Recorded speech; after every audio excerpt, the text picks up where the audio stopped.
আসলো, এই ইমাম মাহাদি বেরিয়ে গেল, এই ইমাম মাহাদি চলে আসছে, এই উনি ইমাম মাহাদি, এগুলা কিন্তু একেবারে সাহাবীদের জমানায় শুরু হয়েছে। মানে অ্যাটলিস্ট হাদিস থেকে সেরকম বর্ণনা পাওয়া যায়। তাবিদের যুগে থেকে এরকম বহু লোক নিজেকে ইমাম মাহাদি দাবি করছে এবং তার পিছনেও বহু লোক ছুটছে। সেরকম হাদিসেই বর্ণনা পাওয়া যায়। নবীজির জীবদ্দশায় আপনার দজ্জাল বেরিয়ে গেছে এরকম হাদিস আছে। বুখারীতে এরকম হাদিস আছে। সো কোয়েশ্চেন হচ্ছে যেটা সেটা হচ্ছে এসব দজ্জাল তত্ত্ব, এসব আপনার এই কিতাবুল ফিতানের হাদিস কতগুলো আছে এগুলো নিয়ে আমরা পড়ে আসি। আমরা নিজেরা কোরআন পড়ি। জ্ঞান বিজ্ঞানের সর্বশাখায় মুসলমানদের আধিপত্য ছিল, মুসলমানদের কর্তৃত্ব ছিল। সো আমরা আজকের এই সেশনে কিছুটা আলোচনা করব এবং আমরা এখন দেখাবো এই যে আমেরিকা যে আজকের পৃথিবীতে কর্তৃত্ব করছে, নেতৃত্ব দিচ্ছে, এর কারণ হচ্ছে জ্ঞানের উপর আমেরিকানদের আধিপত্য, জ্ঞানের উপর আমেরিকানদের কর্তৃত্ব। সো এই জ্ঞানের উপরে, নলেজের উপরে যাদের যখন আধিপত্য থাকবে তখন তারাই পৃথিবীতে নেতৃত্ব দিবে, কর্তৃত্ব করবে। এটাই সাফল্যের চিরন্তন মূলনীতি। সো চলেন আমরা এখন একটু সেই জিনিসগুলো পর্যায়ক্রমে আলোচনা করি। সো স্বর্ণযুগের মুসলমানরা একসময় সারা পৃথিবীর অবিসংবাদিত অধিপতি ছিল, তাই না? একটা সময় মুসলমানরা সারা পৃথিবীতে অবিসংবাদিত অধিপতি ছিল। তারা সারা পৃথিবীর অনুকরণীয় আদর্শ ছিল। দেখেন সে পৃথিবীতে যারা যখন নেতৃস্থানীয়, কর্তৃস্থানীয়, তারা শুধু যে পৃথিবীতে মাতব্বরি করে তা না। তারা কর্তৃস্থানীয় বা নেতৃস্থানীয় হওয়ার জন্য তাদেরকে অনুকরণীয় আদর্শ হতে হবে। যেমন আমেরিকা যখন স্বাধীন হয়, তাদের যে ডিক্লারেশন অফ ইন্ডিপেন্ডেন্স, সেই সময় আমেরিকার যারা ফাউন্ডিং ফাদার, মানে এই যে আপনার এই যে জর্জ ওয়াশিংটন, তারপরে Alexander Hamilton, Benjamin Franklin, Samuel Adam,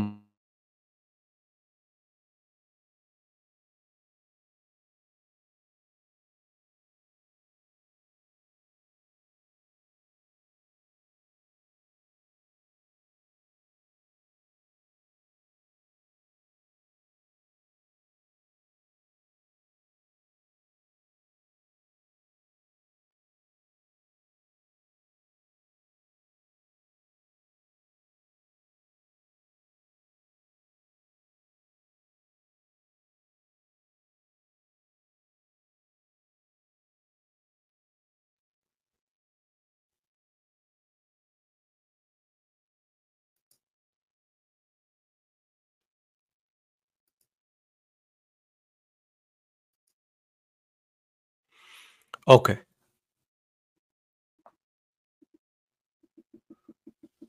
আচ্ছা। একটু মনে হয় নেটটা ডিস্টার্ব করতেছে। যাই হোক, স্বর্ণযুগের মুসলমানরা এখন কি ঠিক আছে? হ্যালো?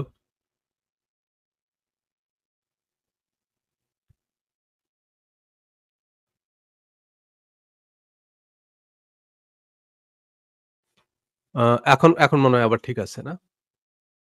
আচ্ছা, ঠিক আছে। জি, জি, ধন্যবাদ। আ আচ্ছা। সো যে স্বর্ণযুগের মুসলমানরা একসময় সারা পৃথিবীতে অধিপতি ছিল। সো এই যে বললাম যে আমেরিকার যারা ফাউন্ডিং ফাদার, তারা একটা সময় তারা যখন আমেরিকা প্রতিষ্ঠা করে তখন তাদের এই আমেরিকা প্রতিষ্ঠা করার পিছনে একটা আলাদা রাষ্ট্র হিসাবে আমেরিকা গঠন করার পিছনে মেইন যে উদ্দেশ্যটা ছিল যে এই রাষ্ট্রটা হবে সারা পৃথিবীর জন্য অনুকরণীয় আদর্শ। মানে সারা পৃথিবীর জন্য একটা রোল মডেল হবে। যেমন আমেরিকা ব্রিটিশ থেকে স্বাধীন হয় এবং আমেরিকা আর ব্রিটেন মোটামুটি একই জাতি। মানে আ একটা সময় ব্রিটিশরাই আমেরিকায় আসছে এবং তারাই পরে ব্রিটেনের সাথে যুদ্ধ করে আমেরিকার এই যে স্বাধীন রাষ্ট্র হিসাবে আমেরিকা প্রতিষ্ঠা করে। সো কিন্তু তারপরেও ব্রিটেন থেকে আলাদা হওয়ার পিছনে আমেরিকার ফাউন্ডিং ফাদারদের যে মোটিভেশনটা ছিল সেটা হচ্ছে যে আমেরিকাকে তারা একটা আদর্শ রাষ্ট্র হিসাবে প্রতিষ্ঠা করবে, যেটা সারা পৃথিবীর জন্য অনুকরণীয় আদর্শ হবে, একটা রোল মডেল হবে। কারণ তখন ইউরোপিয়ান যে কান্ট্রিগুলো, সেই কান্ট্রিগুলো বিভিন্ন রকমের এই যে উপনিবেশ বিস্তার করতে গিয়ে তারা বিভিন্ন রকমের অন্যায় যুদ্ধে জড়িয়েছে। আ বিভিন্নভাবে অন্যায় অপকর্মে যুক্ত হয়েছে। যে কারণে তারা আর মানুষের জন্য অনুকরণীয় আদর্শ ছিল না বা সারা পৃথিবীর জন্য তারা রোল মডেল ছিল না। তারা বিভিন্ন জায়গায় আ মানে রক্তপাত বা বিভিন্ন জায়গায় খুন-খারাবি করে শেষ পর্যন্ত তারা তাদের এই ইমেজটা প্রশ্নবিদ্ধ হয়ে গেছে আরকি। তাদের ওই ক্রেডিবিলিটি ছিল না। সারা পৃথিবীতে তাদের সেই গ্রহণযোগ্যতাটা ছিল না। সো আমেরিকা প্রতিষ্ঠা হয় সারা পৃথিবীর জন্য অনুকরণীয় আদর্শ হিসাবে। যদিও ২য় বিশ্বযুদ্ধের পর থেকে আমেরিকা বিশ্ব রাজনীতিতে যখন জড়িয়ে গেল, তারপর থেকে তো অবশ্যই আমেরিকার নীতির সমালোচনা তৈরি হচ্ছে। বাট ২য় বিশ্বযুদ্ধের আগ পর্যন্ত বা ইনফ্যাক্ট ১ম বিশ্বযুদ্ধের আগ পর্যন্ত আমেরিকার পলিসি ছিল অনেকটা সুইজারল্যান্ডের মতো। তারা বিশ্ব রাজনীতিতে ইনভলভ ছিল না, বাট অত্যন্ত সমৃদ্ধ একটা দেশ ছিল।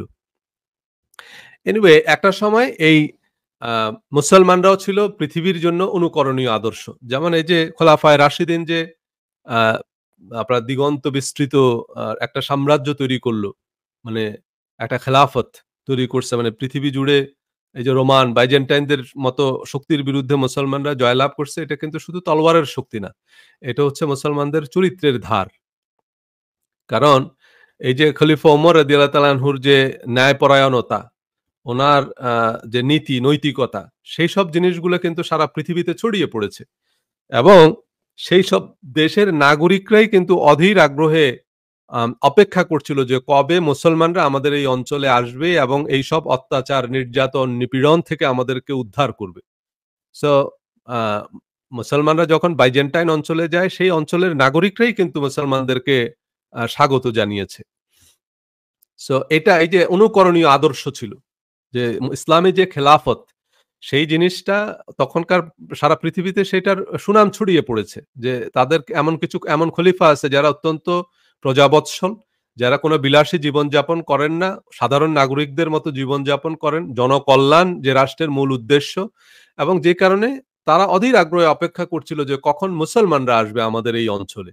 এবং মুসলিম খেলাফতের অংশ হওয়ার জন্য নাগরিকদের মধ্যে একটা আ আ আকাঙ্খা ছিল, তীব্র আকাঙ্খা ছিল। সো সেই কারণেই এইটা হচ্ছে আপনার যুদ্ধ জয়ের মূলনীতি। আপনারা যদি 'সানজুর আর্ট অফ ওয়ার' বইটা পড়েন, সেই বইয়ের মধ্যে যুদ্ধ জয়ের মূলনীতি লেখা আছে। সেটা উনি আরো অনেক আগে লিখেছিলেন। ২৫০০ বছর আগে লিখেছেন আজ থেকে। যে সেনাবাহিনীর নৈতিক মনোবল এবং বিপুল জনসমর্থন নাই, তাদের সংখ্যা এবং সমরাস্ত্র যাই হোক তারা যুদ্ধ জিততে পারবে না। মানে যদি যে সেনাবাহিনীর বা যে সৈন্যদের যারা নৈতিক মনোবল নাই। যে আমরা যে যুদ্ধটা করতেছি এটার পিছনে যদি নৈতিক ভিত্তি না থাকে এবং তাদের যদি বিপুল জনসমর্থন না থাকে, তারা যে যুদ্ধটা করতেছে সেটার পিছনে যদি বিপুল পরিমাণ জনসমর্থন না থাকে, তাহলে তাদের সংখ্যা বা সমরাস্ত্র যাই থাকুক তারা যুদ্ধ জিততে পারবে না। তো এজন্য নৈতিক সমর্থন থাকতে হবে। যুদ্ধের একটা নৈতিক ভিত্তি থাকতে হবে। আদারওয়াইজ সেই যুদ্ধ আপনি জিততে পারবেন না। সো মুসলমানরা যখন একের পর এক যুদ্ধ জয়লাভ করতেছিল এবং তখনকার পৃথিবীর পরাশক্তিদের বিরুদ্ধে জয়লাভ করতেছিল, তার পিছনে প্রধান কারণ যেটা ছিল সেটা হচ্ছে মুসলমানদের নৈতিক শক্তি। মুসলমানরা আগে পৃথিবীর বিভিন্ন দেশে পর্যটক হিসাবে, ব্যবসায়ী হিসাবে তারা আগে সফর করছে। সফর করে দেখছে যে কোন দেশে জালেম সরকার আছে, কোন দেশের জনগণ সে সরকারের অত্যাচারে অতিষ্ঠ। তারা আগে সেই দেশ আক্রমণ করছে বা সেই দেশে অভিযান পরিচালনা করছে। তখন দেখা গেল যে ওই জনগণই মুসলমানদের পক্ষ নিয়েছে। যে কারণে সে সরকার আর টিকতে পারেনি। সো এটা হচ্ছে যুদ্ধ জয়ের মূলনীতি। আর মুসলমানদের এই অনুকরণীয় আদর্শ হয়ে ওঠার পিছনে মূল যে কারণটা ছিল সেটা হচ্ছে তারা কোরআনের নিরবিচ্ছিন্ন অনুসরণের মাধ্যমে নিজেদেরকে বদলাতে পেরেছে। তাই না? ইসলামের আবির্ভাবের আগে আরবদের যারা বেদুইন ছিল, তাদের না ছিল শিক্ষা, না ছিল সভ্যতা, না ছিল আ শিষ্টাচার। তারা কিছুই জানতো না। তারা একেবারে বেদুইন। তারা যাযাবর একটা জাতি। সেইরকম একটা অশিক্ষিত মূর্খ বর্বর জাতিকে মানে কোরআনের আলোয় আলোকিত করে আ আপনার এই যে সারা পৃথিবীর অধিপতি বানিয়েছেন রাসূল সাল্লাল্লাহু আলাইহি সাল্লাম। সো এর কারণ হচ্ছে যে এটা তাদের মধ্যে একটা বিশ্বাস ছিল। এই যে বিশ্বাসের বুনিয়াদ এবং এরপর হচ্ছে সৎকর্মের শক্তি। তাই না? সে সময়ের মুসলমানরা যারা ছিল ওই যে কোরআনে যে সৎকর্মের কথা বলা আছে যে সেই সৎকর্মের শক্তিতে বলীয়ান ছিল। যে কারণে মুসলমানরা হয়ে উঠেছিল সারা পৃথিবীর জন্য অনুকরণীয় আদর্শ। যে এইরকম একটা শাসক দরকার আমাদের। এইরকম একটা জাতির অংশ হতে চাই আমরা। আপনি দেখেন আমাদের দেশে যারা ইসলাম প্রচার করছে। তো আমাদের দেশে যখন আরবরা ইসলাম প্রচার করতে আসে আমাদের এই অঞ্চলে, আ তো আরবরা তো আমাদের ভাষা জানতো না। এমনকি আমাদের এই অঞ্চলের মানুষরাও আরবি ভাষা জানতো না। তাহলে মানুষ কি দেখে ইসলাম গ্রহণ করছে? আমাদের এই অঞ্চলে ইসলাম প্রচার করছে মূলত সুফিরা। সো সুফিরা তো আর আমাদের এই অঞ্চলের মানুষের ভাষা জানতো না। আমাদের এই অঞ্চলের মানুষরাও সুফিদের ভাষা জানতো না। আরবিও জানতো না, ফার্সিও জানতো না। তাহলে মানুষ কি দেখে ইসলাম গ্রহণ করছে? মানুষ ইসলাম গ্রহণ করছে সেই ইসলাম প্রচারকদের চরিত্র দেখে। তাদের মধ্যে যে আখলাক ছিল সেইটা দেখে মানুষ ইসলাম গ্রহণ করছে। যে ভাই এইটার নাম যদি ইসলাম হয় তাইলে আমি কবুল করলাম। তারা কেউ কিন্তু এসব ডিবেট দেখে, এসব মল্লযুদ্ধ দেখে, এসব যুক্তি তর্ক দেখে ইসলাম গ্রহণ করেনি। মানুষ যিনি ইসলাম প্রচার করছে উনার চরিত্র দেখে ইসলাম গ্রহণ করছে। সো কিন্তু সেই চরিত্র কই? তাই না? আল্লাহতে যার পূর্ণ ঈমান কোথা সে মুসলমান? তাই না? আজকে তো সে মুসলমান নাই। তাই না? আমরা শুধু পুরনোদের গল্প বলতেছি। কিন্তু আমাদের মধ্যে কি সেই আখলাক, সেই চরিত্র আছে? সে চরিত্র আমাদের মধ্যে নাই। আমরা কতগুলো পোশাকি রীতি-রেওয়াজ সেসব নিয়ে সেসবকেই ইসলাম নাম দিয়েছি এবং সেসব নিয়েই এত বাড়াবাড়ি করি, সেসব নিয়েই আমরা এত ব্যতিব্যস্ত থাকি যে কোরআনে আমাদেরকে যা করতে বলছে, যা করতে নিষেধ করছে সেসবের খোঁজও আমরা রাখি না। সো আ এই যে শ্রেষ্ঠত্ব আমেরিকার বা আমরা দেখলাম যে সেই জিনিসগুলো এখন আসেন, তাই না? Indeed, Allah will not change the condition of a people until they change what is in themselves. এটা কোরআনের আয়াত। নিশ্চয়ই আল্লাহ কোন সম্প্রদায়ের অবস্থা পরিবর্তন করেন না যতক্ষণ না তারা নিজেদের অবস্থা পরিবর্তন করে। তাই না? যারা নিজেদের সেই চরিত্র, নিজেদের যে বৈশিষ্ট্য সেইটা যদি আমরা না বদলাই তাহলে আল্লাহ আমাদের অবস্থার পরিবর্তন ঘটাবেন না। সো এই দিক থেকে আল্লাহ দায়মুক্ত। আপনি যদি বলেন যে আমরা তো এত দোয়া করতেছি ফিলিস্তিনিদের জন্য, কিন্তু কই আল্লাহ তো সে দোয়া শুনেন না। তাই না? এই মুসলমানদের এই আ অবস্থা পরিবর্তন হচ্ছে না কেন? কারণ মুসলমানরা নিজেদের অবস্থা বদলাচ্ছে না। যে মুসলমানরা যতক্ষণ পর্যন্ত নিজেদের অবস্থা বদলাবে না, ততক্ষণ পর্যন্ত মুসলমানদের অবস্থাও বদলাবে না। সো চলেন দেখুন, যারা পরকালে বিশ্বাস করে না, তারাও দুনিয়ার জীবনে সাফল্য ব্যর্থতায় বিশ্বাস করেন। আল্লাহর বিধিবিধানে বিশ্বাস না থাকলেও প্রকৃতির নিয়মে আস্থা আছে। তাই না? এই যে দেখেন বিশ্বাস। আমরা এই যে ধর্ম শিক্ষা, এখান থেকেই মূলত আমার এই ধর্মের আলোচনাটা শুরু। যদিও এটা ছিল আমার কোর ট্রেনিং। এই যে সাফল্যের বিজ্ঞান। সেটা নিয়ে আলোচনা করতে, করতেই আমি ধর্মের আলোচনায় আ শুরু করলাম এবং পরবর্তীতে দেখা গেল যে রিলিজিয়াস মাইন্ডসেট আ সেই আলোচনাটাই অনেক লম্বা হয়ে গেল। পরে সেটাকে যদিও আমি একটু সেপারেট করেছি। সেই জিনিসগুলো ব্যাখ্যা করতে গিয়ে মানে এই বিষয়গুলো ব্যাখ্যা করতে গিয়ে মূলত ধর্মের আলোচনার শুরু। সো দেখুন আমরা অনেকেই আছে তারা হয়তো পরকালে বিশ্বাস করে না। কিন্তু তারাও তো দুনিয়ার জীবনে সাফল্য ব্যর্থতায় বিশ্বাস করে।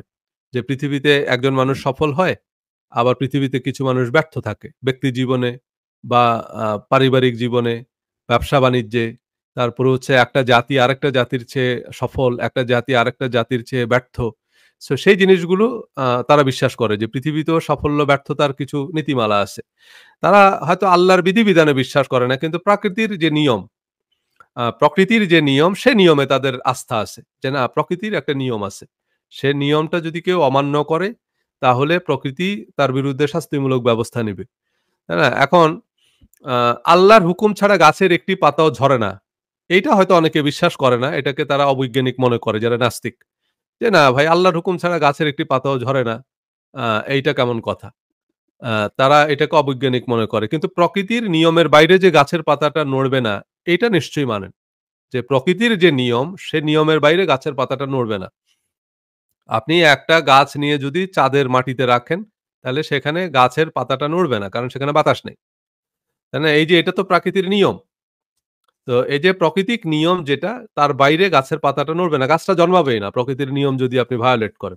আপনি একটা বীজ সিদ্ধ করে যদি মাটিতে পুঁতে রাখেন, সেখান থেকে গাছ জন্মাবে না। কারণ প্রকৃতির যে নিয়ম, সে নিয়মটা আপনি ভঙ্গ করেছেন। সো ঠিক এই মানুষগুলোকে যদি আপনি জিজ্ঞেস করেন যে, "আচ্ছা, একটা মানুষ যদি মুহুর্মুহু মিথ্যা কথা বলে, তাহলে তারা কেউ বিশ্বাস করবে?" বলবে না। একটা মানুষ যদি অনবরত মিথ্যা বলে, তাহলে তাকে তার ওয়াইফও বিশ্বাস করবে না, তার ছেলেমেয়েরাও বিশ্বাস করবে না। তার বাপ-মাও তারে বিশ্বাস করবে না। কারণ সে মিথ্যা কথা বলে। তাহলে এইটা তো একটা প্রকৃতির নিয়ম। এটা একটা প্রকৃতির আইন। যে একটা মানুষ যদি মিথ্যা কথা বলে, তারা কেউ বিশ্বাস করবে না। আর সে যদি ব্যবসা করতে যায়, এই ব্যবসা তো হয় বিশ্বাসে। মানে আপনার কথা যদি মানুষ বিশ্বাস না করে, তাহলে আপনার কাছ থেকে কোনো প্রোডাক্ট তো কোনো কেউ কিনবে না। তো কেউ প্রোডাক্ট না কিনলে আল্টিমেটলি আপনি ব্যবসায় সফলও হতে পারবেন না। তার মানে এই যে ক্রেডিবিলিটি, এই যে মিথ্যা কথা বললে মানুষ তাকে বিশ্বাস করবে না। যে মানুষকে কষ্ট দেয়। মানুষকে যদি কষ্ট দেন সেটা বন্ধু-বান্ধব হোক, আত্মীয়স্বজন হোক, যে মান আ আ পরিবারের সদস্য হোক, প্রতিবেশী হোক, যে মানুষকে কষ্ট দেয়, মানুষের সাথে রূঢ় আচরণ করে, তাকে কেউ পছন্দ করে? না। তাহলে এই নিয়মটা আমরা জানি যে এটা একেবারে প্রকৃতিক আ মানে এটা একটা ন্যাচারাল ল। এটা একটা প্রাকৃতিক আইন। তারপরে হচ্ছে যে লোক প্রতারণা করে, তারপরে ভেজাল নিম্নমানের পণ্য দিয়ে ব্যবসা করে, তাহলে সে ব্যবসায় ব্যর্থ হবে। সেটা আমরা সবাই জানি। তাই না? এখন একজন ভালো মানুষ না হলে সে কোনো সমাজেই গ্রহণযোগ্য হবে না। একজন মানুষ যদি ভালো মানুষ না হয় তাহলে পৃথিবীর কোনো সমাজ তাকে গ্রহণ করবে না। দেখেন এইটা এমন একটা ভাষা যেমন কাইন্ডনেস এটা বলা হয় যে কাইন্ডনেস ইস a ল্যাঙ্গুয়েজ মানে দয়া এটা এমন একটা ভাষা যেটা blind can see and a deaf can hear মানে দয়া, অনুগ্রহ, ভালোবাসা এটা এমন একটা ভাষা যেটা একটা অন্ধ পড়তে পারে। যেটা একজন বধিরও শুনতে পায়। সো একজন মানুষ যদি ভালো মানুষ হয়, তিনি পৃথিবীর সব সমাজেই গ্রহণযোগ্য হবেন। সব সমাজেই মানুষ তাকে পছন্দ করবে। সো এমনকি ব্রিটিশ আমরা মনে করি যে ব্রিটিশরা এত অত্যাচারী রাজা, এত অত্যাচারী ছিল। কিন্তু সেই ব্রিটিশ আমলেও কিছু গভর্নর ছিল। ব্রিটিশ আমলেও এমন কিছু কর্মকর্তা ছিল যাদেরকে মানুষ পছন্দ করত। আমাদের এই অঞ্চলের মানুষ পছন্দ করত। তাই না? কারণ উনি ব্যক্তিগতভাবে ভালো কর্মকর্তা ছিলেন, প্রজাবৎসল কর্মকর্তা ছিলেন। সেরকম ছিল, খারাপ কর্মকর্তাও ছিল। আবার অনেক ভালো ডাইনাস্টিতেও আবার খারাপ কর্ম যেমন মোগল। এখন মোগলদের মধ্যে সব শাসক তো ভালো ছিল না। সব শাসক গ্রেট ছিল না। সব কর্মকর্তা ভালো ছিল না। খারাপ কর্মকর্তাও ছিল। কিন্তু হয়তো আ সংখ্যায় বেশি হলে আমরা মনে করি যে না তারা ওভারঅল মানে আমরা তো হোলসেল ইভ্যালুয়েট করি। তো এনিওয়ে কিন্তু এই যে এগুলো হচ্ছে সাফল্যের রুল। তো এখন এই কথাগুলো এই যে জিনিসগুলা যে নিয়মগুলো আমরা এখানে বললাম, তা আমাদের কোরআনে তো এই কথাগুলোই বলা আছে নাকি? যে মিথ্যা কথা বলা যাবে না। মিথ্যা বলা মহাপাপ। যে আ ওয়ালাহুম আযাবুন আলীম যে তাদের জন্য কঠোর শাস্তির বন্দোবস্ত করা আছে। বেমা কানু ইয়াকযিবুন কারণ তারা মিথ্যা বলত। তাহলে মিথ্যা বললে যে কঠোর শাস্তি দেয়া হবে, এ কথা তো কোরআনে পরিষ্কার করে বলা আছে। এখন একটা মানুষ যদি বাই ডিফল্ট সত্যি কথা বলে যে উনি কখনোই মিথ্যা কথা বলেন না। একেবারে জীবন বাঁচানোর জন্য জীবন মৃত্যুর সন্ধিক্ষণেও উনি মিথ্যা কথা বলে না। মানে উনি সর্বাবস্থায় সত্য কথা বলে। তো এইটা যদি একজন মুসলমানের চরিত্র হয়, যে একজন মুসলমান মানে হচ্ছে সে একেবারে জীবন মৃত্যুর মাঝখানেও মিথ্যা কথা বলবে না। এইটা যদি একজন মুসলমান সম্পর্কে সারা পৃথিবীর মানুষের দৃঢ় বিশ্বাস হয়, তাহলে সারা পৃথিবীর কোন মুসলমানকে কেউ অবিশ্বাস করবে না। বলবে যে, "ভাই আপনি মুসলমান?" তাইলে তো তাকে আর অবিশ্বাস করার কোন সুযোগই নাই। কারণ হচ্ছে সে জীবন মৃত্যুর মাঝখানেও মিথ্যা কথা বলবে না। কিন্তু এই ক্রেডিবিলিটি বা এই ইমেজ কি মুসলমান এই শব্দটার সাথে যুক্ত আছে? পৃথিবীর কোথাও আপনি নিজেকে মুসলমান পরিচয় দিলে কি তারা আপনাকে এরকম বিশ্বাস করবে? করবে না। সেটা আপনিও খুব ভালো করেই জানেন। তাই না? এমনকি এ কারণে অনেকে তার মুসলিম পরিচয় হাইড করে। কারণ মানে এইরকম ইমেজ কিন্তু আমরা তৈরি করতে পারিনি। বরং এই যে দেখেন জিউইশদেরকে আমরা আ এত গালিগালাজ করি যে জিউইশ এত খারাপ। তাই না? এরপরেও আপনি নিউ ইয়র্কে এসে যদি একজন ভালো ডাক্তার খোঁজেন, আপনাকে কোন একজন মসজিদের ইমামকেও যদি আপনি জিজ্ঞেস করেন যে, "ভাই নিউ ইয়র্কের সবচেয়ে ভালো হসপিটাল কোনটা?" তা আপনাকে হয় বলবে এলআইজে অথবা বলবে হচ্ছে আপনার মাউন্ট সিনাই। ২ টাই জিউইশ হসপিটাল। এলআইজে মানে হচ্ছে লং আইল্যান্ড জিউইশ হসপিটাল। আর মাউন্ট সিনাই সেটা নাম দেখেই তো বুঝতেছেন সেটাও জিউইশ হসপিটাল। মানে নিউ ইয়র্কের সবচেয়ে বড় ডাক্তার যারা জিউইশ। আপনি ভালো লইয়ার নিতে চাইবেন তো ভালো লইয়ার মানেই হচ্ছে জিউইশ লইয়ার। যে ভালো লইয়ার যদি নেন আপনি তাহলে কি কোন লইয়ার? Jewish lawyer. দেখবেন বলবে যে আমার জুইশ লইয়ার। জুইশ লইয়ার ধরেন আপনি মামলায় উইন করবেন।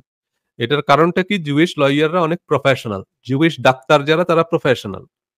আপনার সাথে ধর্মীয় বিষয়ে বিরোধ থাকতে পারে কিন্তু প্রফেশনাল জায়গায় সে আপোস করবে না। আপনার কেস যদি উনি নেয়, উনি জান-প্রাণ দিয়ে আপনার জন্য চেষ্টা করবে। ওই ক্রেডিবিলিটিটা জিউইশরা বিল্ড করছে। সো কথাটা হচ্ছে যেটা সেটা হলো আমরা এই ক্রেডিবিলিটি তৈরি করতে পারিনি। এরকম ইমেজ আমরা তৈরি করতে পারিনি যে মুসলমান মানে হচ্ছে তারা মিথ্যা কথা বলে না। মুসলমান মানে তারা মানুষকে কষ্ট দেয় না, মানুষের সাথে রূঢ় আচরণ করে না। মুসলমান মানেই হচ্ছে তারা প্রতারণা, ভেজাল, নিম্নমানের পণ্য দিয়ে ব্যবসা করে না। এইরকম ইমেজ যদি আমরা তৈরি করতে পারতাম তাহলে আমাদেরই কোম্পানিগুলো মানে মুসলিম বিশ্বের যে কোম্পানিগুলো সেগুলো পৃথিবীতে বিলিয়ন ডলারের কোম্পানি হতো। দেখেন আপনিও বলতেছেন যে ভাই আমেরিকার পণ্য বর্জন করেন, ফ্রান্সের পণ্য বর্জন করেন, আমেরিকার পণ্য বর্জন করেন, ইসরায়েলের পণ্য বর্জন করেন, ইন্ডিয়ার পণ্য বর্জন করেন। কয়দিন পরপরই শুরু হয় এই আন্দোলন। ইন্ডিয়ায় কেউ একজন কিছু বলল তো ইন্ডিয়ার পণ্য বর্জন করেন। আমেরিকায় কেউ একজন কিছু বলল তো ভাই আমেরিকার পণ্য বর্জন করেন। আমেরিকার পণ্য বর্জন করলে আপনি মারা যাবেন। কারণ আপনি মনে করতেছেন কোকা-কোলা আমেরিকার পণ্য। মানে কোকা-কোলা বলতে আপনি ওই যে যেটার মধ্যে কোকা-কোলা লেখা আছে সেটা কি কোকা-কোলা মনে করছেন? কোকা-কোলার ৮০০ র উপরে ব্র্যান্ড আছে। কোকা-কোলা বর্জন করে আপনি যত পণ্য কিনবেন এগুলো সব কোকা-কোলার। আর বাকি যত পানীয় বাজারে আছে সেগুলো পেপসির। মানে মোর দ্যান 800 ব্র্যান্ড কোকা-কোলার। বাজারে যত মিনারেল ওয়াটার আছে বড়, বড় মিনারেল ওয়াটারের ব্র্যান্ড সারা পৃথিবী জুড়ে। তারপরে হচ্ছে জুস, টি যত রকম পানীয়ের ব্র্যান্ড আছে তার মধ্যে সিংহভাগই হচ্ছে কোকা-কোলা। সুতরাং আপনি কোকা-কোলা বাদ দিয়ে আর যা খাবেন এগুলো সবই কোকা-কোলার। সো আপনার একেবারে কাবার চত্বরেই তো KFC-র আউটলেট। কাবার চত্বরেই তো আপনার মসজিদে নববীর মেইন গেটেই তো মসজিদে নববী থেকে বের হবেন দেখবেন এদিকে হিলটন হোটেল, এদিকে হায়াত হোটেল। এগুলো আমেরিকান ব্র্যান্ড তো। সো একবারে কাবা শরীফের চত্বরেই হচ্ছে আপনার ম্যাকডোনাল্ড, KFC-র আউটলেট। সো এগুলো আমেরিকান ব্র্যান্ড। সো কোয়েশ্চেনটা হচ্ছে যেটা সেটা হলো তাহলে এই ফ্রাইড চিকেন ভাই বানানো তেমন কোনো রকেট সায়েন্স না। কিন্তু তারপরেও মানুষ KFC কে ট্রাস্ট করে। মানুষ ম্যাকডোনাল্ডকে ট্রাস্ট করে। মানুষ কোকা-কোলা বানানো এমন কোনো রকেট সায়েন্স না। এটা যে কেউ তৈরি করতে পারবে। খুবই সিম্পল রেসিপি। কিন্তু তারপরেও সারা পৃথিবীতে বিলিয়ন ডলারের কোকা-কোলা বিক্রি হচ্ছে। কেন? মুসলমানরা তো তৈরি করতে পারে মক্কা কোলা। বিক্রি হবে না। বানাইছে। কিন্তু বিক্রি হয়নি। কারণ ওই যে ক্রেডিবিলিটি, ওই ক্রেডিবিলিটি যদি আমরা তৈরি করতে না পারি তাহলে আমাদের ব্র্যান্ড মানুষ অ্যাকসেপ্ট করবে না। আপনি দেখেন এই যে আ আ এখন হচ্ছে ইকোনমিক কলোনিয়ালিজম। সারা পৃথিবীতে আমেরিকার তো মিলিটারি পাঠিয়ে আপনার বাড়িঘর দখল করার দরকার নেই। এখন হচ্ছে অর্থনৈতিক উপনিবেশবাদ। দেখেন আপনি একটু চিন্তা করেন সকালবেলায় ঘুম থেকে উঠার পর থেকে সারাদিন আপনি যা ব্যবহার করতেছেন সবই আমেরিকান অলমোস্ট। তাই না? আপনি Facebook, Google, তাই না? YouTube, Instagram, তাই না? Twitter যা ব্যবহার করতেছেন আমেরিকান। আপনি সফটওয়্যারের কথা যদি বলেন Microsoft, Apple মানে iOS, তাই না? Android সবই তো আমেরিকান। হার্ডওয়্যারের কথা যদি বলেন Apple, তাই না? IBM, Motorola আ যাই ব্যবহার করতেছেন আমেরিকান বা ওয়েস্টার্ন, ইউরোপিয়ান। সেই যে আ আধিপত্য, আপনি ফাস্ট ফুডের কথা যদি বলেন Pepsi, আ আপনার Coca-Cola, McDonald's, KFC যা কিনতেছেন সবই আমেরিকান প্রোডাক্ট। সো এভরিওয়্যার আপনি যত টেকনোলজির কথা বলেন, সেগুলা সবই আমেরিকান প্রোডাক্ট। তা আপনার বাড়ি আক্রমণ করার দরকার নেই আমেরিকা। আপনার পকেটের পয়সা আমেরিকায় চলে আসতেছে। এবং এগুলোর বিপক্ষে আপনি কোন রকমের কোন প্রতিযোগিতায় দাঁড় করাতে পারতেছেন না। কওমি মাদ্রাসায় যারা আমেরিকারে ২ চোখে দেখতে পারে না, তারাও তো সারাদিন ফেসবুকেই পড়ে থাকে। আমেরিকারে গালিগালাজ করতে হইলে একটা আমেরিকান প্রোডাক্ট দরকার হচ্ছে আপনার। আপনি আমেরিকা বর্জন করবেন কিভাবে? এই যে আমেরিকান পণ্য বর্জনের যে ডাক দিতেছেন, সেটাও তো আমেরিকান প্ল্যাটফর্মে বসে ডাক দিতেছেন। YouTube এই তো বলতেছেন, Facebook এই বলতেছেন। তো তাহলে কি হচ্ছে জিনিসটা? কারণ হচ্ছে যে এখন মানুষ Facebook কেন ব্যবহার করতেছে? আপনি আরেকটা বানান না। মদিনা বুক বানান একটা। তো সেটা মানুষ কেন সেটা কোন কামি মাদ্রাসার হুজুরও সেখানে গিয়ে অ্যাকাউন্ট খুলবে না। কারণ তাকে মানুষ ট্রাস্ট করে না। মানে মুসলিম বিশ্বে যে তারপরে মানুষ আমেরিকানদের বিরুদ্ধে আপনার কম্পিটিশন দিতে পারছে কিছুটা হলেও চায় না। তারা TikTok বানাইছে, তারা লাইকি বানাইছে। খুবই ভালো কথা। আমেরিকানরা তো তবু ইহুদি খ্রিস্টান। চায়না হচ্ছে নাস্তিক। পৃথিবীর চায়নার প্রায় ৯৬% মানুষ কিন্তু নাস্তিক। অনেকে এটা জানেন না। মানে আ অনেকে মনে করেন যে ভাই আমেরিকানরা খারাপ, চাইনিজরা ভালো। চাইনিজরা নাস্তিক। চাইনিজরা আল্লাহ খোদা বিশ্বাস করে না কিছুই। চায়নার প্রায় ৯৬% মানুষ নাস্তিক। পৃথিবীর সবচেয়ে বেশি নাস্তিকের বসবাস হচ্ছে চায়নাতে। সো চাইনিজরা হচ্ছে আপনার এখন আপনি যদি TikTok ব্যবহার করেন তাহলে সেটা চাইনিজ প্ল্যাটফর্ম। তো এত বড় মুসলিম বিশ্ব একটা সোশ্যাল মিডিয়া তৈরি করতে পারেনি যে সোশ্যাল মিডিয়ার মেইন ব্যবহারকারী তো হচ্ছে মুসলিম। মানে বিলিয়নস অফ মুসলমান আছে। কই একটা ইসলামিক সোশ্যাল মিডিয়া প্ল্যাটফর্ম তো নাই। কারণ হচ্ছে তাদের ওই ক্রেডিবিলিটি তারা তৈরি করতে পারেনি।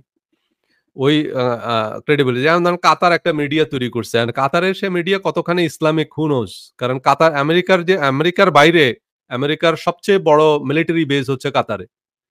সো মিডল ইস্টেও ইনফেক্ট বা আ আ সবচেয়ে বড় সামরিক ঘাঁটি কাতারে। সো এখন সেই কাতার যখন আপনার আল জাজিরা দেখাচ্ছে আপনি কতখানি ট্রাস্ট করবেন?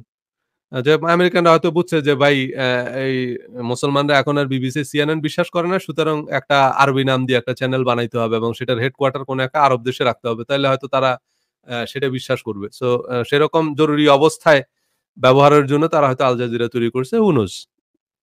সো কোয়েশ্চেন হচ্ছে যেটা সেটা হলো ট্রাস্ট করা খুব মুশকিল। তো আ এখন কোয়েশ্চেন হচ্ছে যেটা সেটা হলো এই যে মানুষের সাফল্য ব্যর্থতার সাথে সংশ্লিষ্ট যে প্রাকৃতিক আইন, মানে প্রাকৃতিক যে আইন তা নিয়েও বিস্তর গবেষণা হয়েছে। দেখেন একটা জাতি কেন সফল হয়, একটা জাতি কেন ব্যর্থ হয় এসব নিয়ে বিস্তর গবেষণা হয়েছে। এবং এসব গবেষণা জয় পরাজয়, সাফল্য ব্যর্থতার চূড়ান্ত নিয়ম উদ্ঘাটন করেছে। যে কেন একটা জাতি সফল হয়, কেন একটা জাতি ব্যর্থ হয়। সেসব নিয়ে কিন্তু প্রচুর গবেষণা হয়েছে। সো দেখুন সানজু যুদ্ধ জয়ের কালজয়ী নীতিমালায় বলেছেন যে সেনাবাহিনীর নৈতিক মনোবল আর বিপুল জনসমর্থন নাই তাদের সংখ্যা সমরাস্ত্র যাই হোক তারা যুদ্ধ জিততে পারবে না। যে কথাটা একটু আগে বলেছি যে সেনাবাহিনীর নৈতিক মনোবল নাই, বিপুল জনসমর্থন নাই, তাদের সংখ্যা সমরাস্ত্র যাই হোক তারা যুদ্ধ জিততে পারবে না। তাই না? এখন কথা হচ্ছে যেটা সেটা হলো যেমন ধরেন আজকে আপনি বলতেছেন যে ভাই আমেরিকা যে কাজটা করতেছে খুবই অন্যায় কাজ করতেছে। ইসরায়েল যে কাজটা করতেছে খুবই জুলুম করতেছে। বাট কথা হচ্ছে আপনার এই কথাটা বলার জন্য কিন্তু সেজন্য আপনার ওই যে ইহুদিদের একটা প্ল্যাটফর্মই দরকার। আমরা এখন যে লাইভ করতেছি সেটারও কিন্তু মালিক মার্ক জুকারবার্গ। সেটার মালিকও কিন্তু ইহুদিরাই।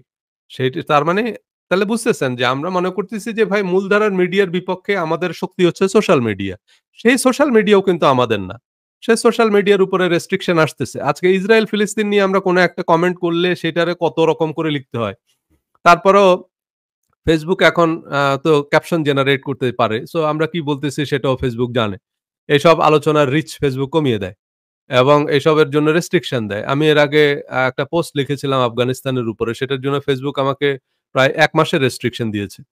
সো কথা হচ্ছে যেটা সেটা হলো আ এই জিনিসগুলোর উপরে আস্তে, আস্তে নিয়ন্ত্রণ আসবে।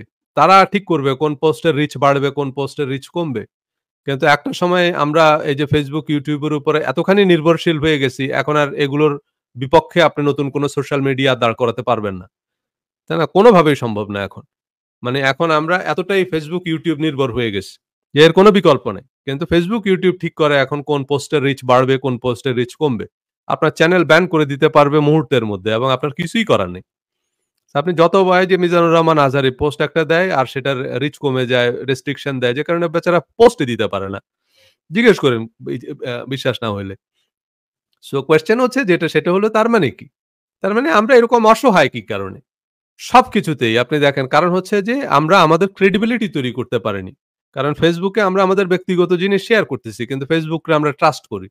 Facebook এর কাছে আমাদের সকল তথ্য আছে। কিন্তু আমরা Facebook কে ট্রাস্ট করি। কিন্তু অন্য কাউকে তো আমরা ট্রাস্ট করি না। আমরা YouTube কে ট্রাস্ট করি। কিন্তু অন্য আরেকটা প্ল্যাটফর্ম বাংলাদেশী কেউ একজন এরকম একটা প্ল্যাটফর্ম তৈরি করলে সেখানে গিয়ে তো আমরা অ্যাকাউন্ট খুলব না। কেউ একজন সৌদি আরব থেকে এরকম একটা প্ল্যাটফর্ম যদি খোলে, কাতার থেকে এরকম একটা সোশ্যাল মিডিয়া প্ল্যাটফর্ম খুললে সেখানে গিয়ে আপনি কিন্তু অ্যাকাউন্ট খুলবেন না।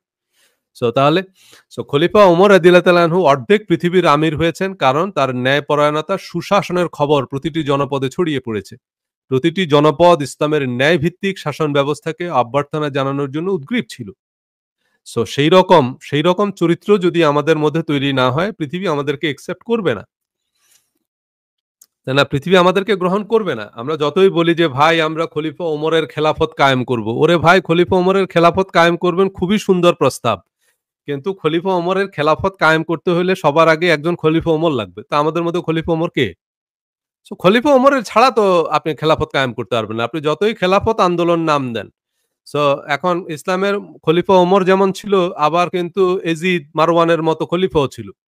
যে এখন আমাদের মধ্যে যদি এজিদের চরিত্র থাকে তা আমাদের খেলাফত তো ওমরের খেলাফত হবে না। আমাদের খেলাফত এজিদের খেলাফত হবে। আমাদের খেলাফত মারওয়ানের খেলাফত হবে। সো আমরা সেটাকে খেলাফত নাম দিতে পারি, সেটাকে ইসলামী হুকুমত নাম দিতে পারি। কিন্তু সেটা ইসলামী হুকুমত হবে না। সেটা আইয়ামে জাহেলিয়া হবে। সেটার নাম আমরা ইসলাম দিয়ে দিলেই সেটা ইসলামিক হয়ে যাবে না। সো কথাটা হচ্ছে যেটা সেটা হলো আ আমাদেরকে এই জিনিসগুলো খেয়াল রাখতে হবে। সো এখনকার পৃথিবীতে আপনি দেখেন, এখনকার পৃথিবীতে আধিপত্য করতেছে কারা? এখনকার পৃথিবীর নেতৃত্ব দেয় আমেরিকা। কারণ আমেরিকার মিলিটারি আর্সেনাল বা পারমাণবিক বোমা নয়, বরং জ্ঞানের উপর আমেরিকানদের আধিপত্য। জ্ঞান, জ্ঞানের উপর আমেরিকানদের যে আধিপত্য, যে কর্তৃত্ব, সেটার কারণে সারা পৃথিবীতে আমেরিকার ক্রেডিবিলিটি।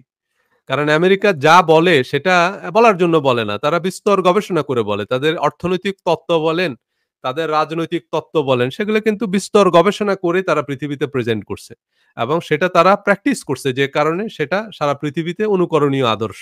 যেমন আমেরিকার যে ডেমোক্রেসি, এখন এই ডেমোক্রেসি আমাদের দেশে গিয়ে ডেমোক্রেসি হয়ে গেছে। তাই না? আমাদের দেশে এখন ডেমোক্রেসি হচ্ছে গিয়ে বা থার্ড ওয়ার্ল্ড কান্ট্রিতে ডেমোক্রেসি একটা স্ক্যাম। মানে এখানে নাম দিচ্ছেন আপনি গণতন্ত্র। কিন্তু এটা স্বৈরতন্ত্রের থেকেও খারাপ। কিন্তু আমরা সেটাকে নাম দিচ্ছি গণতন্ত্র। কিন্তু সেই গণতন্ত্রের সাথে গণতন্ত্রের যে নীতি, মূলনীতি তার কোনই সম্পর্ক নেই। সেখানে আমরা দেখতেছি যে গণতন্ত্রের প্যাকেজ ঠিক আছে। প্যাকেটের মধ্যে আমরা লিখতেছি গণতন্ত্র। তাই না? কিন্তু সেই গণতন্ত্র কি গণতন্ত্র আদৌ? কিন্তু আমেরিকার গণতন্ত্র যদি আপনি দেখেন, কই এখানে তো আজ পর্যন্ত আপনি এখানকার যে ডেমোক্রেটিক যে ইনস্টিটিউশন গুলো সেগুলো যেভাবে ডেভেলপ করছে, আ সেখানে কেউ মানে এগুলো নিয়ে প্রেসিডেন্টের অধীনেই নির্বাচন হচ্ছে। কিন্তু প্রেসিডেন্টের কিছু করার নেই। ডোনাল্ড ট্রাম্পের অধীনেই নির্বাচন হইছে। কিন্তু ডোনাল্ড ট্রাম্প কিন্তু শেষ পর্যন্ত টিকতে পারেনি। মানে বা এই যে প্রেসিডেন্ট ওবামার অধীনেই নির্বাচন হইছে এবং সেই নির্বাচনেই ডোনাল্ড ট্রাম্প জিতছে। যদিও মোটামুটি ডোনাল্ড ট্রাম্পের বিরুদ্ধে একেবারে প্রকাশ্য যুদ্ধ ঘোষণা করছে আ প্রেসিডেন্ট ওবামা। মানে ওবামা যখন প্রেসিডেন্ট ছিল তখনই কিন্তু আ একেবারে নিয়ম ভেঙে উনি হিলারি ক্লিনটনের প্রচারণায় অংশগ্রহণ করছে এবং প্রেসিডেন্ট থাকা অবস্থায় আ মানে ডোনাল্ড ট্রাম্পের খুব কড়া সমালোচনা করছে। একেবারে রীতিমতো যুদ্ধ ঘোষণা করছে। প্রকাশ্য যুদ্ধ ঘোষণা করছে ট্রাম্পের বিরুদ্ধে। কিন্তু তারপরেও কেউ একটা বারের জন্য প্রশ্ন তোলে নাই যে আচ্ছা ওবামার অধীনে নির্বাচন কি সুষ্ঠু হবে? ওবামার অধীনে নির্বাচন সুষ্ঠু হয়েছে। কারণ প্রেসিডেন্টের আসলে নির্বাচন প্রক্রিয়ায় কিছু করার কোন সুযোগই নেই। এখানকার পলিটিক্যাল ইনস্টিটিউশন গুলো সেভাবে তৈরি হয়েছে। সো তার মানে কি? কেউ না আমেরিকান না আমেরিকার বাইরের কোন মিডিয়া এটা নিয়ে কোন প্রশ্ন তুলছে যে আচ্ছা প্রেসিডেন্ট ওবামার অধীনে কি নির্বাচন সুষ্ঠু হবে? যেখানে সে প্রকাশ্যে ট্রাম্পের সমালোচনা করতেছে, যেখানে সে ট্রাম্প ঠেকানোর জন্য আপ্রাণ চেষ্টা করতেছে যে যেকোনো মূল্যে ট্রাম্পকে ঠেকাইতে হবে। এটা ছিল ওবামার মূলনীতি।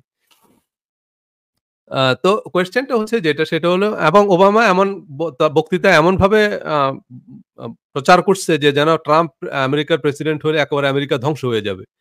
এবং এটা একটা আমেরিকার জন্য বড় রকমের পরাজয় হবে। এইভাবে কথা বলছে উনি প্রেসিডেন্ট থাকা অবস্থায়। কিন্তু তারপরেও এইরকম কোনো কোয়েশ্চেন উঠে নাই যে আদৌ ওবামা প্রশাসনের অধীনে নির্বাচন সুষ্ঠু স্বাভাবিক মানে ফেয়ার ইলেকশন হবে কিনা।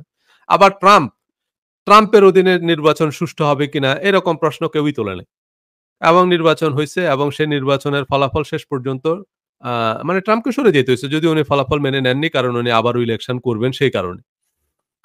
সো কোয়েশ্চেনটা হচ্ছে যেটা সেটা হচ্ছে এই যে এটা হচ্ছে গণতন্ত্র। কিন্তু সেই গণতন্ত্র এবং এখানে আপনি সরকারের সমালোচনা করেন, যা খুশি করেন কোনো সমস্যা নেই। প্রেসিডেন্টের আপনি মূর্তি বানাচ্ছে, সেখানে মানুষ ঢিল মারতেছে, ডিম মারতেছে, কুশপুত্তলিকা দাহ করতেছে। হোয়াইট হাউসের সামনেই একটা লোক একেবারে পার্মানেন্টলি একটা স্থাপনা বানায় নিছে। ওইখানে উনি হ্যান্ড মাইক একটা নিয়ে সারাদিন প্রেসিডেন্টকে গালিগালাজ করে।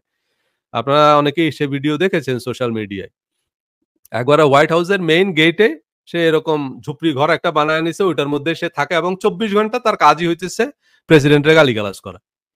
আমেরিকার যে নীতি সেটাকে গালিগালাজ করা। সো এবং সে করতেছে। কোন সমস্যা নাই। এইটা হচ্ছে গণতন্ত্র।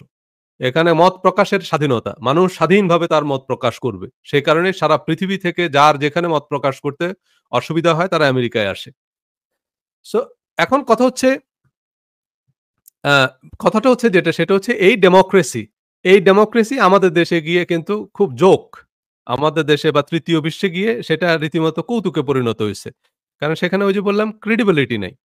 আমেরিকানরা যে পলিটিক্যাল আইডিওলজি আ সেটাও কিন্তু অনেক রিসার্চ করেই তারা সেটা নিখুঁত নির্ভুল একটা যে বেস্ট পসিবল মানে নিখুঁত নির্ভুল তো কোন পলিটিক্যাল আইডিওলজি নিখুঁত হয় না, নির্ভুল হয় না।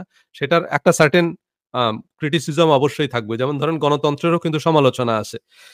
এবং এই সমালোচনাগুলো আমি আপনি বা আবু-হাবু যদু-মধু কেউ করে নাই। অ্যারিস্টটল, প্লেটোর মতো আম মানে রাজনৈতিক দার্শনিক যারা ছিলেন, রাষ্ট্রবিজ্ঞানী যারা ছিলেন, উনারাও গণতন্ত্রের সমালোচনা করছে। যে গণতন্ত্র হচ্ছে একটা অপদার্থের শাসন ব্যবস্থা, মূর্খের শাসন ব্যবস্থা। কারণ গণতন্ত্র মানে তো জনগণের শাসন। তো অ্যারিস্টটলের মতো জনগণ হচ্ছে মূর্খ। কারণ জনগণ আসলে কোন কিছু তলিয়ে ভাবে না। জনগণ হুজুগে ডিসিশন নেয়। সো জনগণের তার রাষ্ট্রনীতি সম্পর্কে ধারণা নাই। কারণ জনগণ মানে কি? একটা রিক্শাওয়ালা সেই তো জনগণ। সে রাষ্ট্রের কি বুঝে? কিন্তু তার ভোটেই তো প্রেসিডেন্ট প্রধানমন্ত্রী নির্বাচিত হয়। সো কোয়েশ্চেনটা হচ্ছে এজন্য গণতন্ত্র একেবারে নিখুঁত নির্ভুল কোনো শাসন ব্যবস্থা না। কিন্তু তারপরেও বেস্ট পসিবল যে অন্যান্য আর যতগুলো বিকল্প আছে সেগুলোর মধ্যে যে গণতন্ত্র এবং আমেরিকান ডেমোক্রেসি যেটা, সেটা আমেরিকানরা অনেক রিসার্চ করেই সেটা প্লেস করছে। আমেরিকার যে অর্থ ব্যবস্থা, যে মুক্ত বাজার অর্থনীতি, সেটা কেন সারা পৃথিবী অ্যাকসেপ্ট করছে? কারণ সেটার যে অল্টারনেটিভ ছিল সেগুলো মানুষ প্র্যাকটিস করে দেখছে। শেষ পর্যন্ত সেই রাশিয়াও কিন্তু ভেঙে গেছে কমিউনিজম। কারণ কমিউনিজম কোনো ভ্যালিড ইকোনমিক মডেল না। এরপরে আপনি যদি চায়নার কথা বলেন, দেখেন চায়নাও পরবর্তীতে এক দেশে ২ নীতি।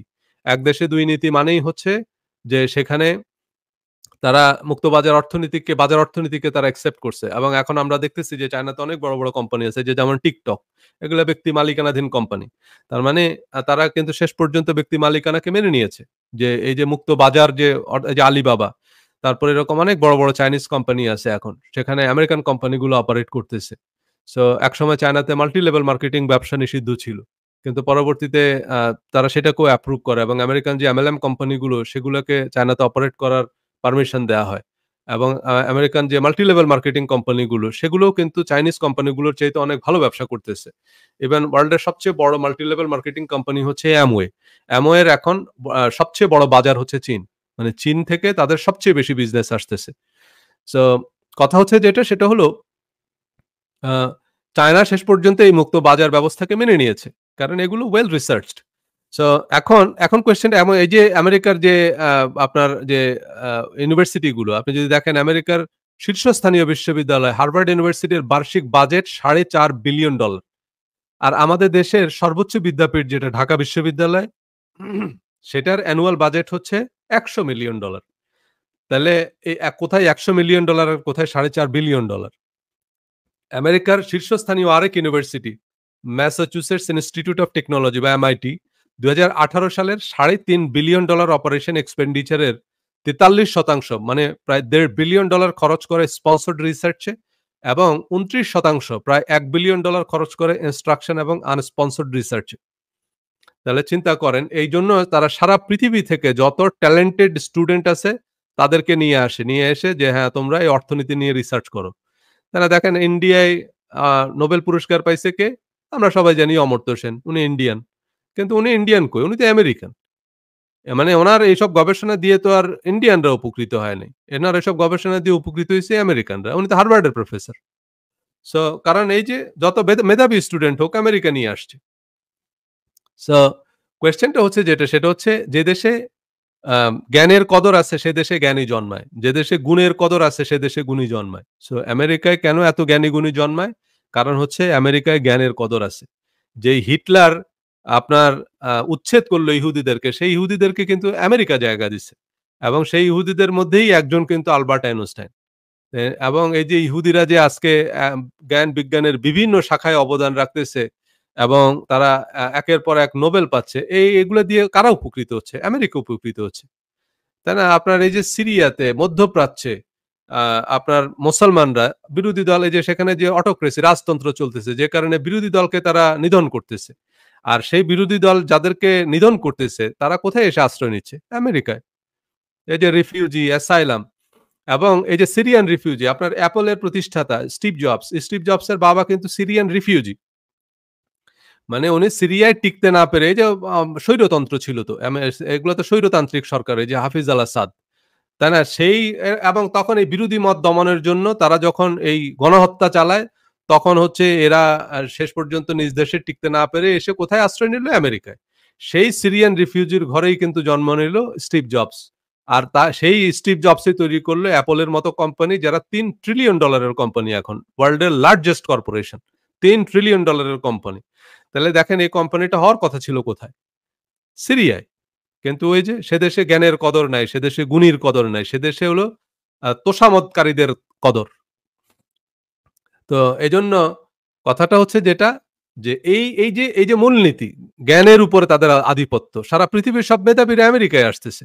আমেরিকায় এসে তারা শেষ পর্যন্ত আমেরিকাকে সমৃদ্ধ করতেছে। আপনি দেখেন Google এর সিইও কে সুন্দর পিচাই, ইন্ডিয়ান। কিন্তু তার মেধা আল্টিমেটলি কাজে লাগাইছে কারা? আমেরিকানরা। সো এজন্যই খেয়াল রাখতে হবে যে গুণের কদর যে দেশে জ্ঞানের কদর আছে, গুণের কদর আছে সে দেশেই গুণী জন্মাবে। যে দেশে আ গুণের কদর নাই, জ্ঞানের কদর নাই, সে দেশে জ্ঞানী গুণী জন্মাবে না। তাই না? এরপরে আপনি যদি দেখেন এই যে কিছুদিন আগে, এটা শুধু আমেরিকার কথা বলতেছি না, কিছুদিন আগে বিশ্বে কর্তৃত্ব ছিল কাদের? ব্রিটিশদের। ব্রিটিশ সাম্রাজ্যে কখনো সূর্য অস্ত যেত না। তাহলে এই যে ব্রিটেনের দিকে যদি আপনি তাকান, ব্রিটেনের যে অক্সফোর্ড বিশ্ববিদ্যালয়, ক্যামব্রিজ বিশ্ববিদ্যালয়, সাসেক্স, ইম্পেরিয়াল, লিলেসি, নিউক্যাসল, মানে এই ইউনিভার্সিটি গুলো, মানে এই যে ব্রিটিশ সাম্রাজ্য যখন আধিপত্য বিস্তার করছে তখন থেকে এগুলো, এই ইউনিভার্সিটি গুলো বিশ্ব বিবেকের ভূমিকায় পালন করছে। আমাদের দেশের যে ঢাকা বিশ্ববিদ্যালয়, সেটাকে কেন প্রাচ্যের অক্সফোর্ড বলা হয়? সেটাকে প্রাচ্যের অক্সফোর্ড বলা হয় কারণ সেটা অক্সফোর্ডের রেপ্লিকা। অক্সফোর্ডের যে সিলেবাস, অক্সফোর্ডের যে কারিকুলাম, সেই কারিকুলামে তৈরি হয়েছে ঢাকা বিশ্ববিদ্যালয়। এ কারণে সেটাকে প্রাচ্যের অক্সফোর্ড বলে। সো কথাটা হচ্ছে যেটা, সেটা হলো সারা দুনিয়ার মেধাবী মানুষদের শেষ ঠিকানা হয় আমেরিকা বা ইউরোপ। কারণ এখানে গুণের কদর আছে, জ্ঞানের কদর আছে।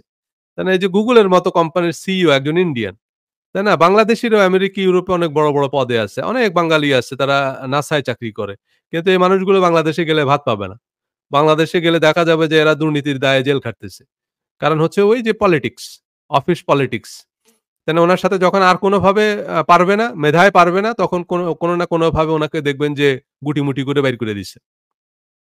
তা আমরা জানি যে জ্ঞানই হচ্ছে আলো। কিন্তু সেই আলোয় আমরা কতখানি আলোকিত হচ্ছি? মানে এই যে আমরা জানি যে জ্ঞান হচ্ছে আলো, কিন্তু সেই আলোতে আমরা আলোকিত হচ্ছি কতখানি? আমাদের আলোকিত মানুষরা কতখানি আলো ছড়াতে পারছে? যেসব মানুষরা আমাদের দেশে ভালো করতেছে, তারা ভালো করতে পারতেছে না। তাদেরকে ভালো করতে দেয়া হচ্ছে না।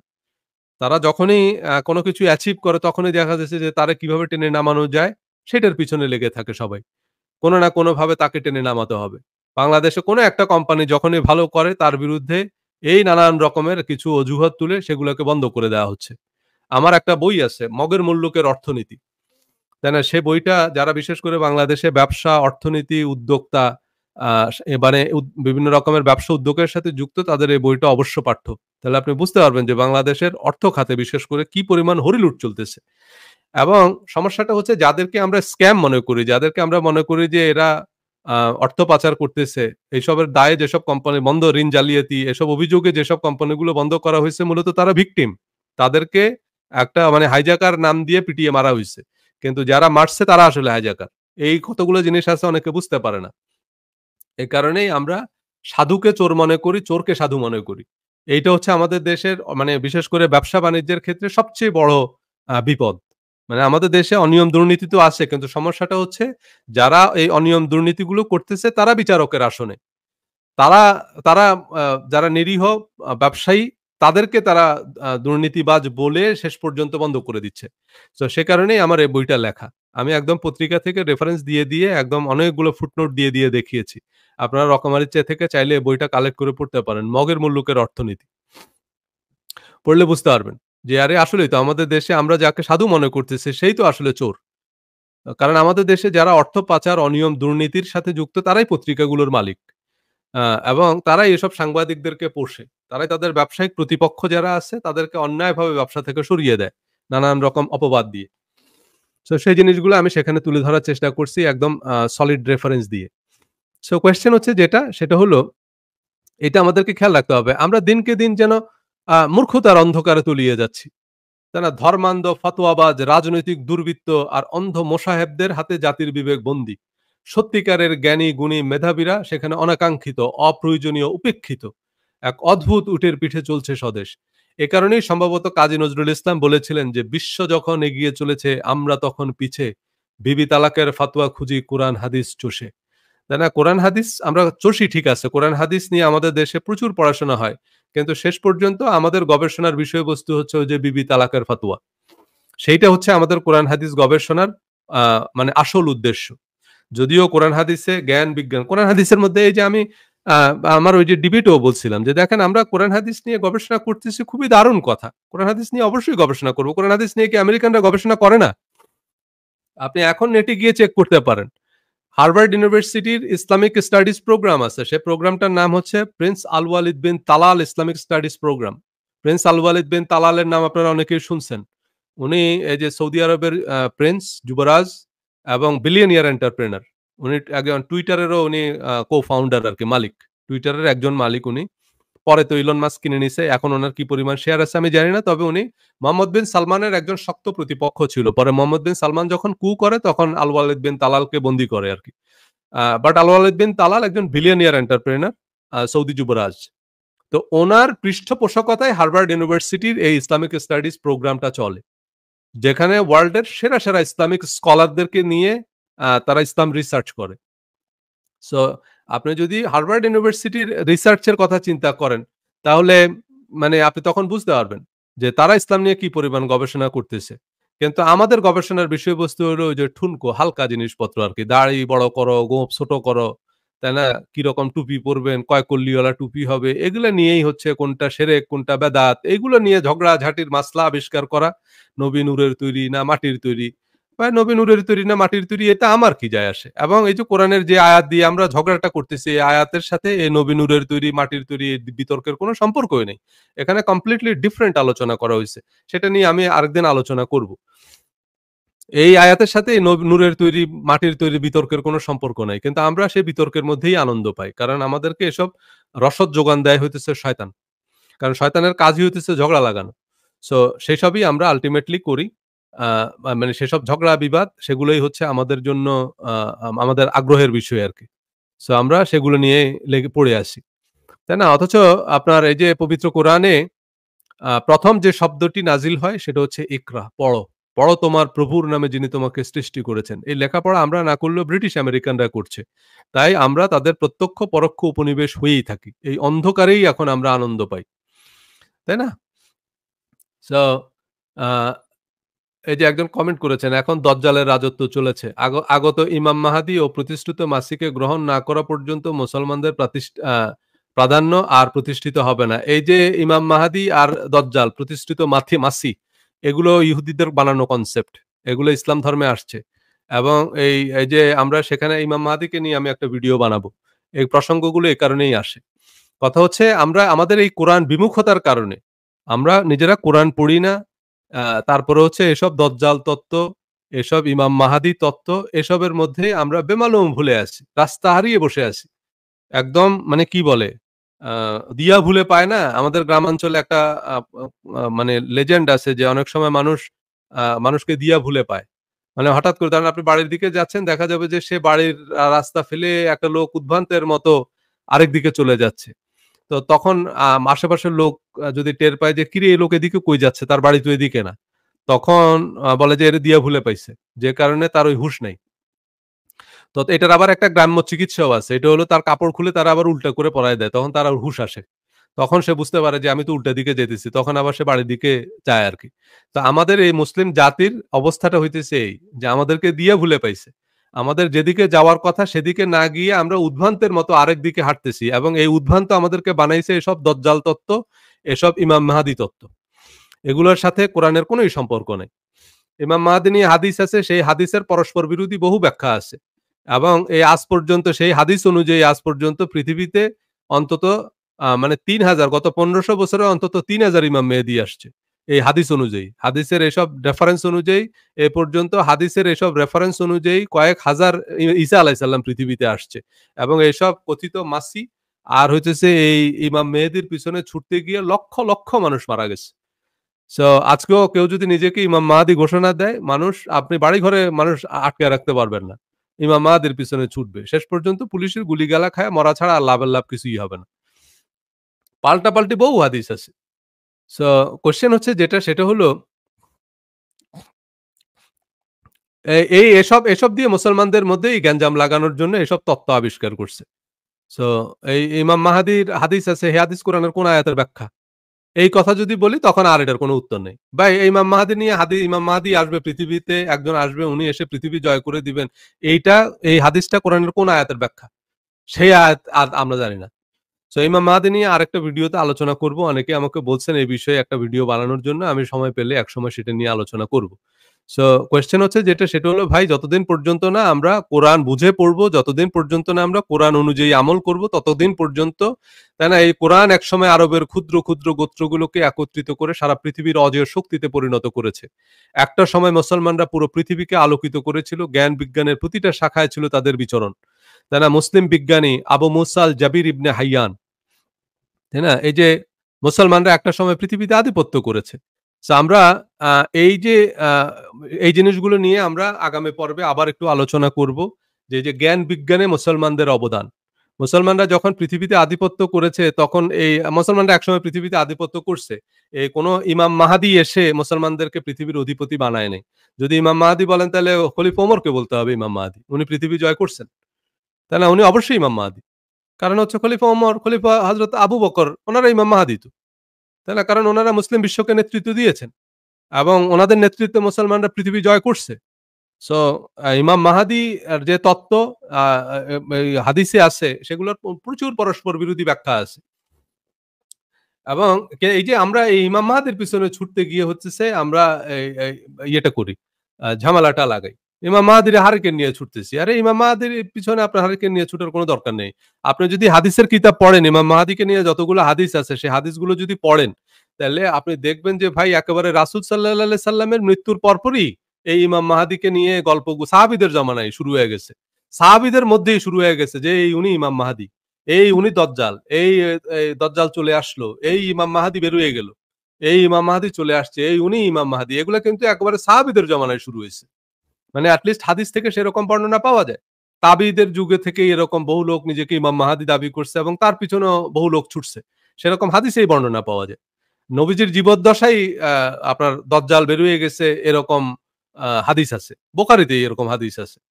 সো কোয়েশ্চেন হচ্ছে যেটা সেটা হচ্ছে এসব দজ্জাল তত্ত্ব, এসব আপনার এই কিতাবুল ফিতানের হাদিস কতগুলো আছে এগুলো নিয়ে আমরা পড়ে আসি। আমরা নিজেরা কোরআন পড়ি না। মুসলমানরা যখন আধিপত্য করছে পৃথিবীতে তখন তারা আধিপত্য করছে কারণ তাদের জ্ঞানের উপর আধিপত্য ছিল। সো জ্ঞান বিজ্ঞানের প্রতিটা শাখায় মুসলমানদের কর্তৃত্ব ছিল, আধিপত্য ছিল। সো সেই যে জিনিসগুলো সেগুলোই মুসলমানদেরকে পৃথিবীতে নেতৃস্থানীয় জায়গায় বসিয়েছে। সো এইসব অন্ধকার একসময় ইহুদি খ্রিস্টানদের মধ্যেও ছিল। ইহুদি খ্রিস্টানরাও এরকম প্রচুর অন্যায়, প্রচুর কুসংস্কারের মধ্যে লিপ্ত ছিল। সে কারণে ইহুদি খ্রিস্টানরাও কিন্তু সারা পৃথিবীতে মার খাইছে একটা সময়। তারাও পরাজিত হইছে। পরবর্তীতে তারা যখন তাদের বাইবেল পড়ে দেখলো তখন দেখলো যে এইসব পোপ ফাদাররা যা বলে বেড়াইতেছে এগুলোর সাথে বাইবেলের কোনো সম্পর্ক নাই। এগুলো এরা বানায়া, বানায়া কিচ্ছা বলতেছে। তারা নিজেদেরকে রীতিমতো খোদার ম্যানেজার দাবি করতেছে। সো এবং সেই কারণেই পরবর্তীতে যেটা হলো যে তারা বাইবেল পড়ে সে অনুযায়ী তারা শুরু করলো যে না আমাদেরকে বাইবেল বুঝে পড়তে হবে। বাইবেলে যা বলা আছে সেই জিনিসগুলোকে তারা অগ্রাধিকার দেওয়া শুরু করলো। এসব পোশাক, আশাক, রীতি-রেওয়াজ এসব মানে ফতুয়া এসবের পিছনে তারা দৌড়ানো বন্ধ করছে। এই আস্তে, আস্তে তারা আবার পৃথিবীতে আধিপত্য পাওয়া শুরু করলো। আর আমরা এসব ওই যে বিবি তালাকের ফতোয়া, দাড়ি, মোছ এসব মাসলা মাসাইল, এই হাত বাঁধা, বুকের উপর, নাভির নিচে এসব নিয়ে ঝগড়াঝাটির মধ্যে আছি। কিন্তু আসল যে কথাগুলো আমাদেরকে বলা হইছে সেগুলোর মধ্যে নাই। আমরা পড়ালেখার মধ্যে নাই।